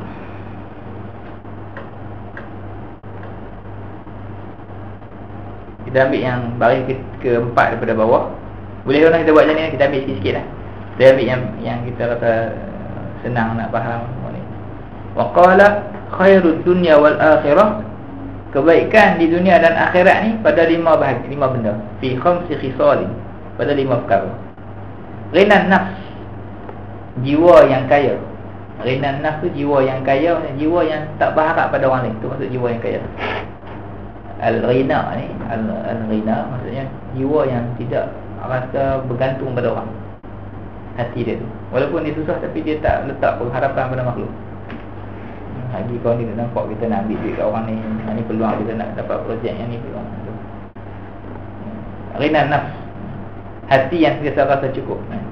Wa kafful adha, kafful adha ni dia dapat tahan keburukan diri dia daripada sampai pada orang. Kita ada sifat jahat kita ada sifat kedekut, kita ada sifat pemarah kita ada sifat penakut kita. Tapi kita dapat kontrol benda tu daripada kena pada orang lain. Sifat marah kita, kesan buruk dia tak kena pada anak kita, tak kena pada isteri kita. Sifat kedekut kita dapat lawan, kita tak bagi kena pada orang yang memerlukan tu. Sifat kita kata apa, mulut kita yang mungkin tak dapat kawal, kita dapat kontrol daripada kena pada orang. Maksud kaful adha, kita tahan keburukan kita pada kena pada orang lain. Wa kasbul halal, mencari rezeki yang halal. Yang ketiga, walibasut taqwa, dan memakai pakaian takwa, yakni kita isi diri kita dengan takwa. Wasiqatu billah, dan letak kepercayaan kepada Allah ala kulli hal, pada setiap situasi dan keadaan. Ini 5 kebaikan dunia dan akhirat. Maksudnya kalau kita duduk di mana pun, kita pegang jawatan apa pun, kita kaya ke, susah ke, kita banyak ke, orang yang dah kerja ke, ada kelima-lima ni, insya-Allah maksudnya selamatlah dunia dan akhirat kita. Tak bergantung pada orang, jiwa yang tak letak harapan pada orang. Kita tekat keburukan kita pada kena orang. Kita akan cuba dari rezeki yang halal. Kita isi diri dengan takwa, dan kita percaya pada Allah pada setiap keadaan. Allah. Ambil yang perenggan yang bawah tu. Man ahabba an yaftahallahu qalbah, barang siapa yang suka untuk Allah Ta'ala bukakan hatinya, au yunawwirah, ataupun Allah Ta'ala cahayakan hatinya, fa'alaihi bitarkil kalam, maka hendaklah dia meninggalkan percakapan fima la ya'ni, yakni meninggalkan percakapan pada benda-benda yang tak ada manfaat, tidak ada kepentingan bagi diri dia. Wajtina bil ma'asi, dan meninggalkan maksiat. Nak dapat hati yang bercahaya, hati yang kita dapat ilham, kurangkan cakap. Saya kalau buat kurang cakap, saya tak boleh. Saya memang tak boleh. Tapi memang ada sahabat-sahabat yang memang jenis pendiam. Sahabat-sahabat yang bila jenis pendiam ni, bila dia bercakap, masa dia bercakap tu, kita akan dapati yang dia cakap tu hikmah betul. Masa hikmah tu, benda tu kita dengar lain, yang kita dengar ada manfaat dia. Ni ada 2-3 orang sahabat memang jenis pendiam, memang pendiam. Tapi bila dia bercakap, kita tahu ni benda ni ada manfaat. Untuk kata orang Ta'ala bagi cahaya pada hati orang macam tu lah. Selain pada kurangkan percakapan, Yang keduanya jauhi maksiat. Yang ketiganya wa yakuna lahu khabi'atun fima bainahu wa bainallahi ta'ala min amalin. Dan hendaklah dia ada satu macam khabi'ah ni, macam kain selendang tutup, kita kata macam penutup lah, khemah ke kita nak sebut boleh lah, penutup di antara dia dengan Allah daripada amal soleh. Apa maksudnya? Kalau kita sebut bahasa kita ni, mungkin ada beberapa amalan soleh tu yang jadi rahsia kita dengan Allah je tak. Mungkin isteri kita yang sebelah pun tak tahu. Ada setengah amalan soleh yang kita buat yang kita sembunyi pada orang. Yang lain kita buat macam itulah, tapi ada setengah amalan soleh tertentu tu yang kita tak ada orang tahu. Yang saya biasa dengar syarah yang macam ni, sebagai ulama-ulama soleh ni, orang mimpi jumpa dia lah. Lepas dia dah meninggal, orang mimpi jumpa dia. Apa balasan Allah Ta'ala pada engkau? Tahu ada cerita pasal Imam Junaid, ada cerita pasal Imam sekian-sekian lah. Dia kata Allah Ta'ala bagi keselamatan pada aku, Allah Ta'ala selamatkan aku pada azabnya, bukan sebab amalan-amalan ni, tapi sebab apa? Sebab ada solat malam aku yang mana aku dengan Allah Ta'ala je tahu, yang mana isteri aku pun tak tahu, anak keluarga aku pun tak tahu aku solat malam. Dan orang lain tengah lena, dia bangun semayang, itu orang lain tak tahu. Dengan isteri sendiri pun dia cuba jaga. Ada setengah yang sebut tentang sedekah, siapa-siapa pun tak tahu, dia seorang je tahu ada bahagian sedekah ni. Ini mungkin inilah dia masukkan ni macam ni, nak dapat apa, jiwa yang kita dapat apa dibuka oleh Allah Ta'ala tu, kurangkan percakapan, jauhi maksiat, dan ada amalan-amalan soleh yang kita sembunyikan. Kita dengan Allah Ta'ala saja yang tahu. Wa fi riwayatin fa'alaihi bil khulwah, dan sebagai riwayat sebut maka dia kena asingkan diri daripada manusia, kurangkan campak ni. Wa qillatil akli, dan juga kurangkan makan. Wa tarki mukhalafati sufaha, dan tinggal jauh tinggalkan bercampur dengan orang yang kita kata orang jahil. Sufaha ni orang jahil lah. Wa bughdi ahli ilmi, dan kita rasa tidak suka kepada ahli ilmu. Yang maksudkan ahli ilmu ni orang yang berkecimpung dalam bidang ilmu lah. Kita bughdi ni marah kepada ahli ilmu. Yang mana? Ahli ilmu yang macam mana ni? Alladzina laisa ma'hum insaf, orang-orang yang tidak ada keinsafan. Insaf ni tidak ada keadilan, tidak adil dalam bincang. Kira nak hantar orang ni. Ada sebahagian penuntut ilmu yang diuji dengan itu. Kerja dia nak hantar orang, nak kritik orang, nak kata orang lain semua tak betul. Laisa lahum insaf wala adab, dan tidak ada adab. Insaf ni maksudnya dengan orang yang kita tak setuju pun kita akan sebut kebaikan-kebaikan dia pun. Ini tak asalkan lawan kita je, semua kita. Imam Syafi'i sebut yang jenis-jenis orang yang berkecimpung dengan ilmu yang macam tu pun kita kena jauhkanlah. Allah. Yang lain saya salah pada tuan-tuan baca, sebelum kita nak baca perengganlah. Perengganlah ni kita dapat tengok apa yang ada dalam hati Imam Nawawi sebagai seorang penuntut ilmu, sebagai orang alim terhadap ulama terdahulu. Ini kita nak ambil sebelum kita baca Imam Syaruri sikit. Faslun, ini bawah muka surat 34.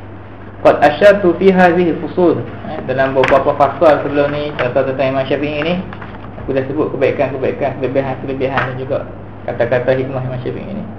Ila tarafin, pada sebahagian kecil, taraf ni sebahagian kecil, min hadis Syafi'i, tentang hal-hal Imam Syafi'i radhiyallahu anhu. Wa bayani rujhani nafsihi, dan juga aku telah menjelaskan tentang kelebihan jiwa Imam Syafi'i, diri Imam Syafi'i. Rujhan tu lebihnya diri Imam Syafi'i. Wa tariqatihi, dan juga jalan Imam Syafi'i, jalan ni mazhab Imam Syafi'i lah. Wa madhhabih, dan juga mazhab Imam Syafi'i. Wa man arada tahqiqa dhalika, barang siapa yang menghendaki, man arada, barang siapa yang menghendaki tahqiq. Tahqiq ni mendalami lah, nak buat kajian yang lebih mendalam lagi, nak dapat maklumat yang lebih lagi. Dhalika tu, perkara tersebut tu apa? Cerita tentang Imam Syafi'i lah. Fal yutali', maka hendaklah dia mutola'ah sendiri, baca sendiri kutubal manaqib, kitab-kitab manaqib, kitab biografi yang aku sebut ni, allati zakartuha, yang telah aku sebut, yang kitab Imam Baihaqi, kitab Imam Ar-Razi semua ada. Wa min ahammiha, antara yang paling penting, Kitabul Baihaqi rahimahullah, kitab Imam Baihaqi rahimahullah. Memang ada cetak 2 jilid. Terjemahan saya tak pastilah. Dah cetak 2 jilid dah. Zaman kita ni ada. Jadi yang kat sini kita boleh ambil manfaat lah. Macam saya sebut tu, bila orang alim sebut kitab ni penting, kita tahu dah kitab ni kitab penting dan kitab yang boleh jadikan rujukan. Kalau dalam bab biografi Imam Syafi'i, kitab Imam Baihaqi. Sebab yang ni Imam Nawawi ni sebut. Wa qad ra'aitu an aqtasiru ala hadhihi al-kalimat.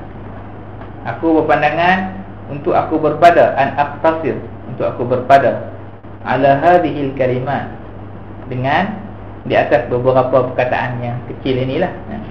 Sikit lah ni kan maksudnya. Li'alla akhruja an haddi hadzal kitab, li'alla supaya tidak akhruja aku keluar an haddi dengan daripada kadar hadzal kitab, daripada kadar kitab ini. Bukan nak contoh biografi Imam Syafi'i, tapi kitab ni kita nak bincang bab hukum. Jadi aku ambil kadar yang berpatutan saja. Yang di hujung ni penting. Wa arju, aku berharap bima azkuruhu, dengan apa yang aku sebut, wa usyi'uhu, dan apa yang aku sebar luaskan. Usyi'ah ni aku sebar, min mahasini Syafi'i, daripada kebaikan-kebaikan Imam Syafi'i radhiyallahu anhu, wa ad'u lahu fi kitabati, dan juga apa yang aku doakan kepada Imam Syafi'i dalam tulisan-tulisanku, wa ghairiha min ahwali,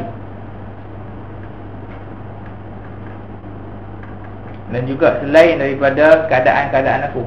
Kan Imam Syafi'i, mana dia sebut aku berdoa kepada Imam Syafi'i dalam tulisan aku, bahkan dalam ucapan aku, bahkan sekian-sekian tempat aku doa kepada Imam Syafi'i. An aku tujuan dia apa? Dia kata aku dapat sebut kebaikan-kebaikan macam aku dapat sebarkan kelebihan-kelebihan Imam Syafi'i, aku dapat cerita kepada orang, dan aku berdoa kepada Imam Syafi'i ni. An aku muwaffiyan, supaya aku menjadi muwaffiyan, orang yang membalas jasa. Muwaffiyan, orang yang berterima kasih dan membalas jasa. Lihaqqihi, yang memenuhi hak Imam Syafi'i. Muwaffiyan, al-wafa' ni kita kata apa? Wafa' bil ahdi ni kita patuhi janji ataupun tepati janji.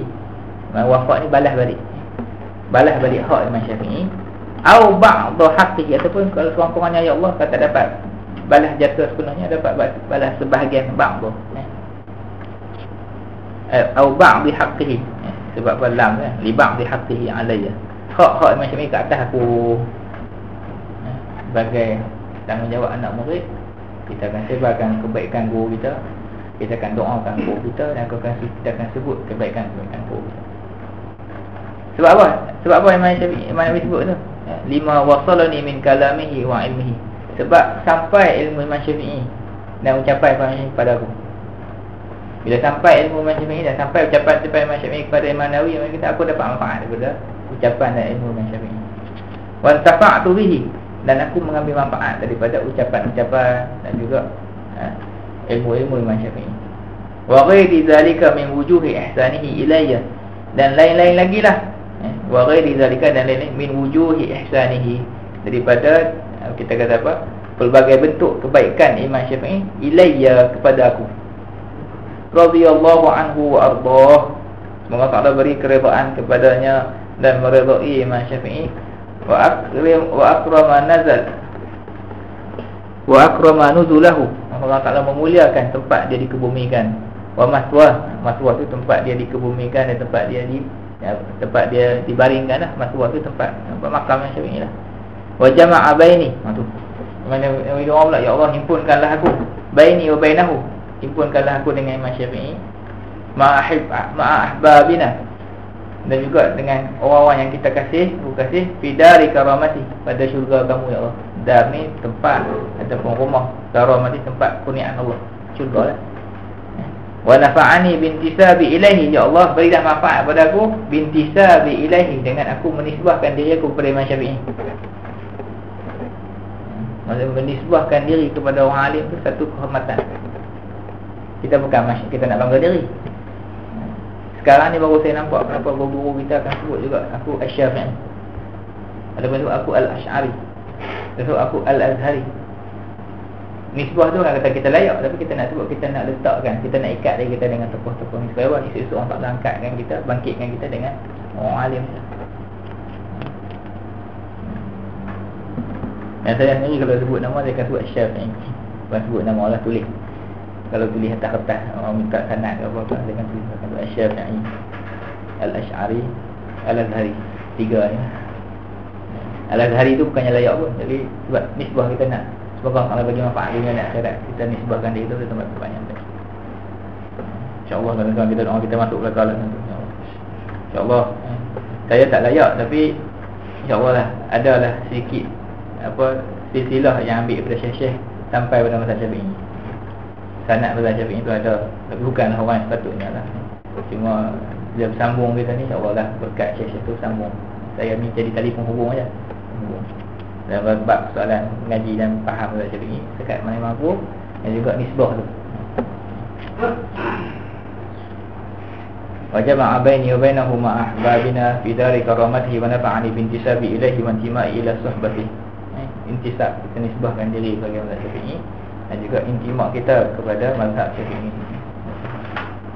Wallahu a'lam. Itu tentang kita di Imam Syafi'i. Dan yang last pun sama juga, kita ambil sikit tentang fi ahwali Syekh Abi Ishaq musannifil kitab. Pasal yang menerangkan tentang hal-hal Syekh Abi Ishaq pengarang kitab ni. Sebelum kita baca yang ni, sebab kita ada 15 minit lagi sebelum sebab suku, ada perbincangan ke setakat ni yang kita baca tentang Imam Syafi'i ni setakat ni? Ada nak tanya apa-apa ke? Nak apa tentu apa-apa ke sebelum kita masuk yang Imam Syafi'i sikit? Tak ada apa-apa? Tak ada, kita baca terus. Kalau nak tanya pula lagi, kita bagi masalah. I'lam anna ahwalahu rahimahullah, ketahuilah bahwasanya hal-hal Imam Syafi'i ini kathiratun, terlalu banyak. La yumkinu astustaqsa, tidak mungkin untuk dihimpunkan. Astustaqsa ni dihimpunkan, dikumpulkan semua sekali. Li khurujiha an tuhsa, disebabkan ianya keluar daripada an tuhsa, daripada kemampuan untuk dihimpunkan. Lakin akan tetapi usyiru ila kalimatin yasiratin min zalik, aku beri isyarat kepada beberapa kalimatin yasirah, beberapa ayat-ayat kecil, ayat pendek yang sebut bagi isyarat dan min zalik, daripada perkara tersebut, liyu'lama biha, untuk menjadi panduan, untuk menjadi pengetahuan, ma siwa, kepada yang baki, yang selain padanya, mimma hunalik, daripada apa yang ada di luar sana lah. Wa ubalighu fi ikhtisariha, dan aku akan cuba sungguh-sungguh untuk ikhtisarkan, untuk ringkaskan. Li'idhamiha wa kasrati intisyariha, sebabkan benda tersebut terlampau besar. Li'idhamiha, terlampau besar, wa kasrati, dan juga banyak intisyar, dan banyaknya tersebar maklumat tentang yang Syarudi. Wal imamul muhaqqiq al-mutqin al-mudaqqiq, imam yang muhaqqiq, yang sangat-sangat teliti, al-mutqin, yang sangat-sangat tekun, teliti juga ni, al-mudaqqiq, yang sangat-sangat mendakikkan suatu perbahasan.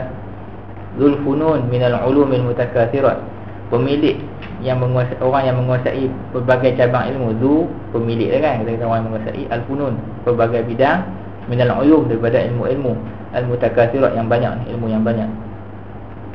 Wa tasanifun nafi'ah, wa tasanifin nafi'ah, dan pemilik pada tulisan-tulisan yang bermanfaat. Al-mustajadat, mustajadat ini yang cantik isi kandungannya. Az-zahid, al-abid, al-wari', orang yang zuhud, orang yang beribadat, banyak beribadat pada Allah, dan orang yang wari'. Al-mu'rid 'anid dunya, orang yang berpaling daripada dunia. Al-muqbil biqalbihi 'ala al-akhirah, orang yang sentiasa menghadapkan hatinya kepada akhirat. Al-badil nafsahu fi nusrati dinillah, orang yang al-badil ni orang yang mengusahakan, orang yang berkorban, kita kata keluarkan tenaga dia sungguh-sungguh, mengorbankan diri dia fi nusrati dinillah, untuk membantu berkhidmat kepada agama Allah. Al-mujanib lil hawa, orang yang menjauhi hawa nafsu. Ahadul ulama as-salihin, salah seorang pada ulama yang soleh. Wa ibadillahil arifin, dan hamba Allah yang kenal Allah. Al-jami'ina bainal ilmi wal ibadah, yang menghimpunkan antara ilmu dan ibadat.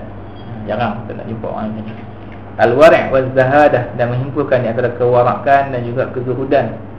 Al-muwadhibin ala wadha'ifid din, orang yang sentiasa berterusan. Al-muwadhibin, yang berterusan, ala wadha'ifid din, di atas tugas-tugas dan tanggungjawab agama ni.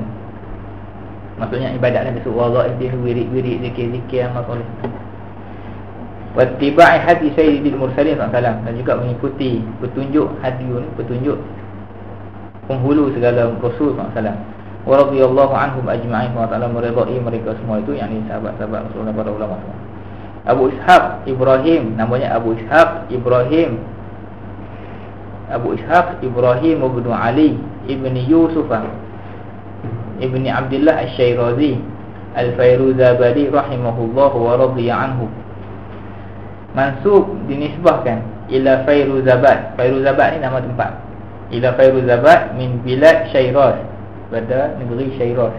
Negeri Syiraz ni tak silap saya dekat-dekat dengan Afghanistan, dekat dengan Tan tu lah, yang belah-belah sepadan Iran dengan Syiraz. Kalau tak silap saya lah berdasarkan peta yang terdahulu ni, yang kawasan-kawasan kat situ. Walida sanata 3, dilahirkan pada tahun 3 wa 90 wa 390 Hijrah. Wa tafaqqaha bi Faris, dia menuntut ilmu fiqh di Faris, Parsi lah, di Iran ala Abil Farji Ibn al-Baydawi, di bawah sediaan Imam Baydawi. Wa bil Basrah ala al-Jawzi, di Basrah dengan Imam al-Jawzi. Thumma dakhala Baghdad sanata 15 wa 400. Kemudian dia pergi ke Baghdad pada tahun 415 Hijrah. Wa tafaqqaha ala Syekh Imam Al-Jalil Al-Fadil Abi Tayyib Tahir Ibn Abdullah At-Tabari. Kemudian dia berguru dengan Imam Abu Tayyib Tahir bin Abdullah At-Tabari wa jama'at min masyayikhihi. Cuma yang ni saya tak pasti adakah Imam Tabari yang pemilik kitab tafsir tu. Wallahu a'lam. Boleh semak balik lah.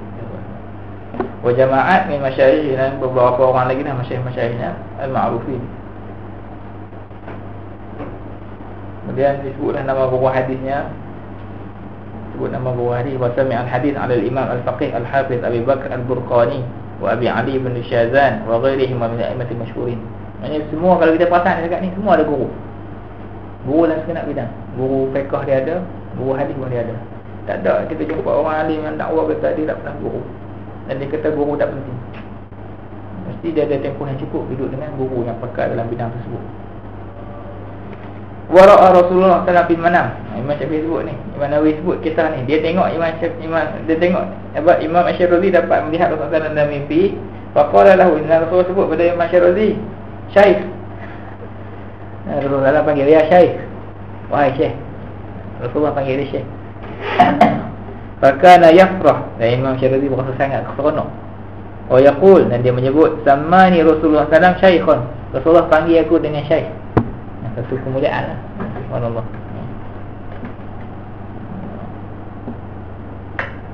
Sebab mimpi buat Rasulullah ni kita faham lah. Sungguhlah bukan hujah hukum hakam, tapi untuk peribadi ni, sebab Rasulullah sebut siapa-siapa yang jumpa aku dalam mimpi, maka dia telah jumpa benda yang betul. Benda ni bukan benda syaitan kan. Ini untuk mengangkat diri itu adalah berita-berita gembira. Yang mana Rasulullah sebut, kita bolehlah ambil sebagai berita gembira lah, bukan sebagai pegangan yang kata 100%, tapi kita ambil berita gembira yang menggembirakan hati kita. Qala rahimahullah. Ni yang syok ni baca ni jangan terkedu lah no. Kuntu u'ida kulla darsin 100 marrah. Aku mengulangi setiap kelas yang aku dah belajar sebanyak 100 kali. Ulang kaji. Kuntu u'ida kulla darsin. Kuntu u'idu kulla darsin. Aku ulang kaji setiap pelajaran sebanyak 100 kali. Masya Allah, subhanallah. Maksudnya pegang tasbih 100 tu macam 1, 2. Kalau baca bab, contoh nahwu lah, saya pernah seorang syekh nahwu sebutnya tu lah. Habis tajuk mubtada tu, kata hang sepatutnya pegang tasbih, ulang. Baca satu round, satu. Bagi habis 100 kali tasbih. InsyaAllah ilmu tu takkan hilang. Tapi kita ni sampai tahap exam degree pun paling kuat baca buku habis 3 kali. Paling kuat. Tu sebab exam. Kalau kata tak exam, pakai tak baca lah. Wa idza kana fil mas'alati baitu sya'r, sekiranya dalam satu-satu tajuk tu ada bait syair, yustashhadu bihi, yang diambil sebagai syahid, maksudnya diambil sebagai, kita kata tambahan lah, perbahasan yang dirujuk. Bait syair ni jadi hujah. Hafiztul qasidata kullaha min ajlihi, aku akan hafal seluruh qasidah disebabkan bait syair tu. Syair ni macam ni. Syair ni dia bukan satu bait saja. Bait ni macam ni lah. Kita sebut bait tu kan dia dah baris ni kan. Baris ni di bait syair ni kan. Kadang-kadang dipetik bahagian ni saja untuk dijadikan hujah pada tajuk bahasan tu. Tapi Imam Syarazi kata apa? Kalau ada satu bait yang dijadikan hujah, aku akan hafal keseluruhan qasidah. Aku akan hafal keseluruhan qasidah disebabkan perkara tu. Tengok dia punya kesungguhan dalam soalan ilmu ni. Allah jauh kan? Jauh sungguh dah. Tak tercapai. Tak tercapai. Masya-Allah. Jadi yang perenggan seterusnya tu boleh bacalah kisah-kisah dia macam mana kehebatan dan juga kesungguhan dia. Semua contoh tentang amal soleh. Imam Syarazi terkenal semua dengan orang yang sangat kuat amal soleh dan keikhlasan dia. Sebab tu kitab-kitab dia berkat lah. Kitab Usul Fiqh Imam Syarazi Al-Lumah sampai hari ni jadi rujukan dan jadi pengajian. Kitab Qadimah Majmu' ni adalah kitab syarahan kepada kitab Imam Syarazi. Kita baca tu sikit, kita ambil dah ucapan dia.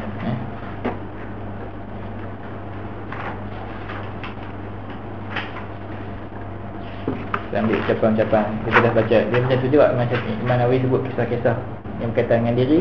Lepas tu dia bawa kata-kata hikmah lah.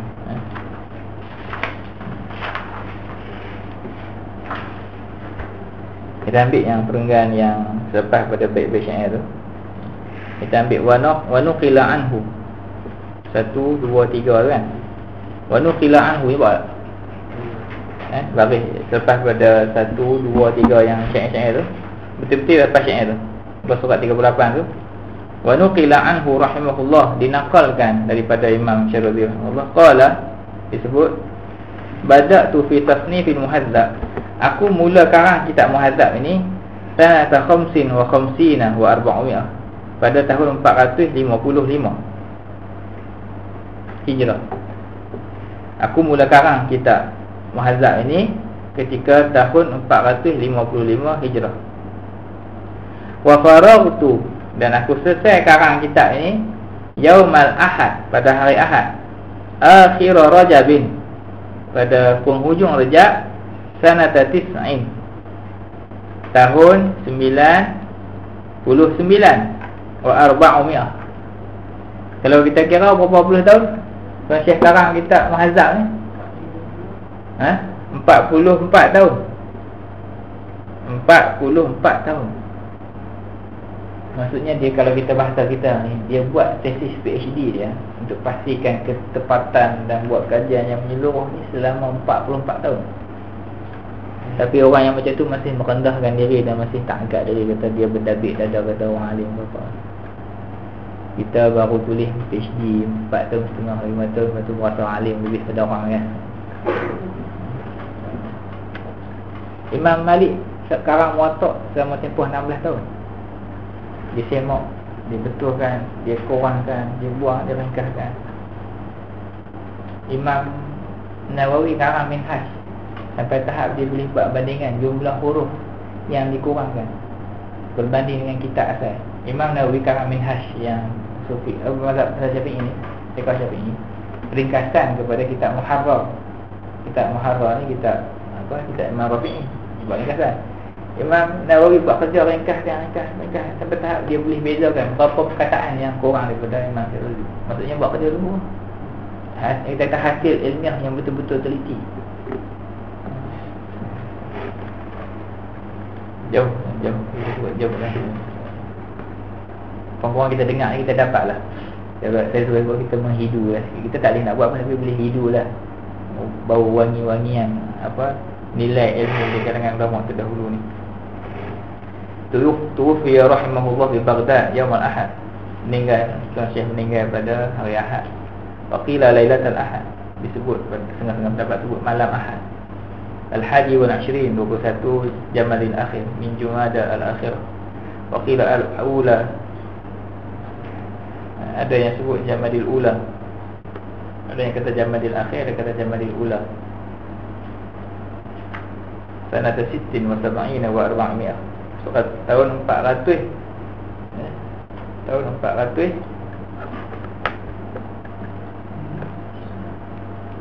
Salah 476.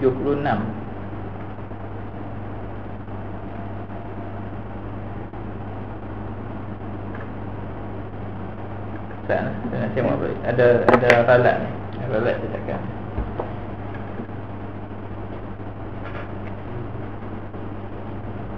Ni salah cetak ni.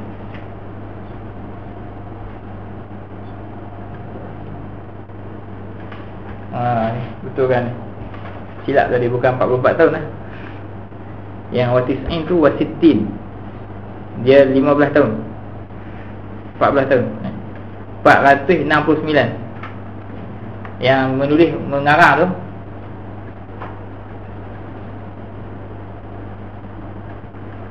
400, maknanya 14 tahun. Tempoh yang lebih kurang dengan Imam Malik.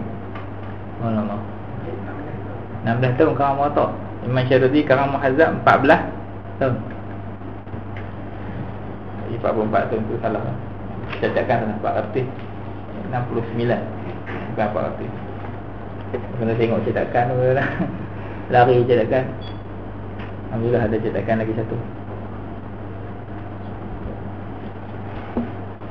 Kiranya kalau kita nak buat kira lah, ulama-ulama yang karang kitab ni, kitab daripada tu akan disemak dan dikaji sebanyak sampai tempoh 14 tahun, 16 tahun.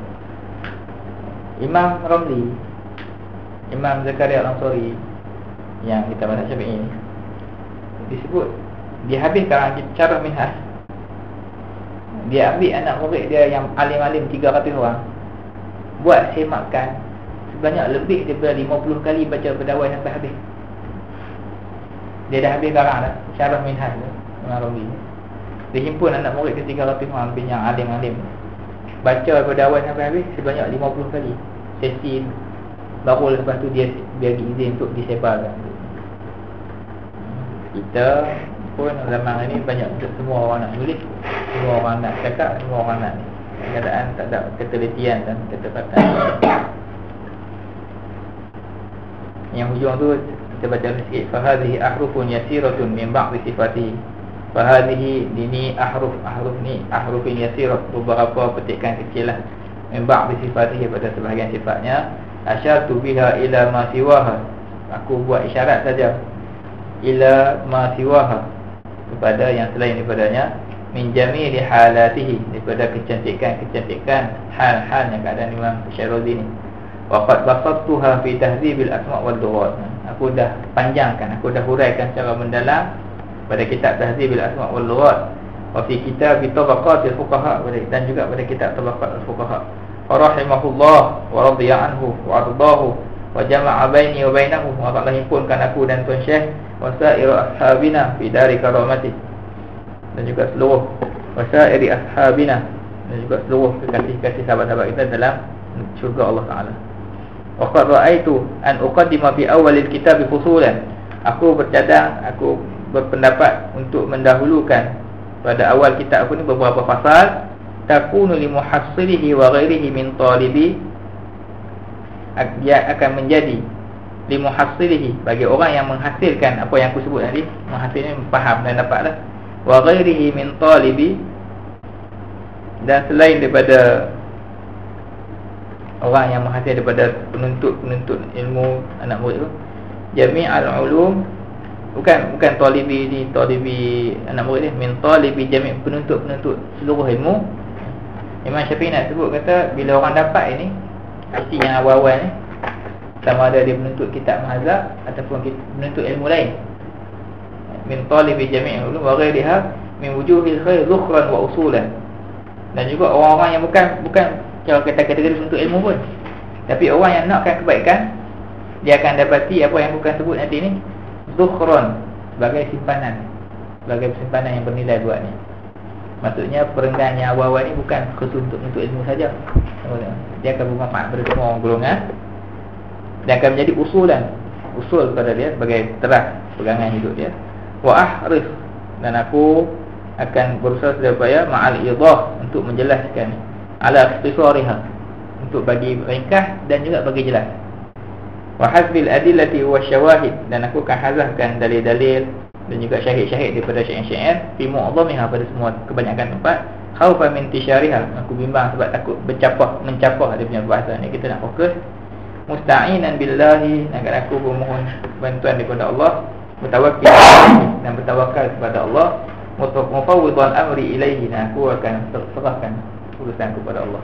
Faslun fil ikhlas, pasal yang menerangkan tentang ikhlas, wasidqi, dan juga berniat yang betul, wa ihdarin niyyah, dan menghadirkan niat fi jami'il a'mal al-barizah wal khafiyah, pada keseluruhan amal yang barizah amalan yang zahir, yang dapat dilihat oleh orang, wal khafiyah, dan amalan yang tersembunyi. Pasal menerangkan tentang ikhlas dan siddiq. Siddiq ni niat yang betul, hati yang betul, wa ihdarin niyyah, dan menghadirkan niat pada keseluruhan amalan. Jadi yang ni bermulalah pembacaan kita tentang adat-adat ilmu. Banyak kali jumpa lah. Ni baru mula pada isi utama kitab Muqaddimah Majmu'. Utama tentang ikhlas dan adat-adat ilmu. Yang ni kita baca betul-betul lah. Kita baca satu-satu. Bab yang seterusnya selepas bab ikhlas tu contoh tentang kelebihan belajar dan kelebihan menuntut ilmu. Lepas tu ada bab kelebihan ulama. Kemudian pembahagian ilmu. InsyaAllah lah ni kata bahagian yang mula lah masuk kita punya bahasan. Saya betul-terusan lah saya ucap terima kasih kepada sahabat-sahabat yang hadir ni. Sebab dengan hadir sahabat-sahabat ni dapat kita hidupkan balik. Kalau kata ada 2 orang 3 orang pun kita hidup juga. Cuma bila lagi yang hadir ni menambahkan keberkatan balik lah. Saya minta maaf banyak benda yang kurang. Banyak muzakarah. Saya bukan banyak, saya muzakarah dengan tuan. InsyaAllah lah lepas ni kita akan sambung lagi banyak. Wallahu a'lam. Qulu qawli hadza wa astaghfirullahal azim li wa lakum. Wa sallallahu ala sayyidina Muhammad wa ala alihi wa sahbihi wasallam. Alhamdulillahirabbil alamin. Ada perbincangan ke soalan ke? Belajar sikit dah ni. Ada apa-apa kan? Yang berkaitan dulu.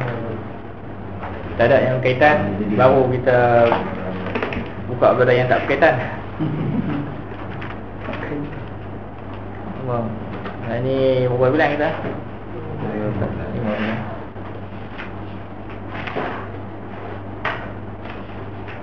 Imam Malik karang kitab Muwatta 16 tahun. Imam Syarazi karang kitab Muwatta 14 tahun. Dapat 2 contoh tu pun cukup lah. Ya, betul.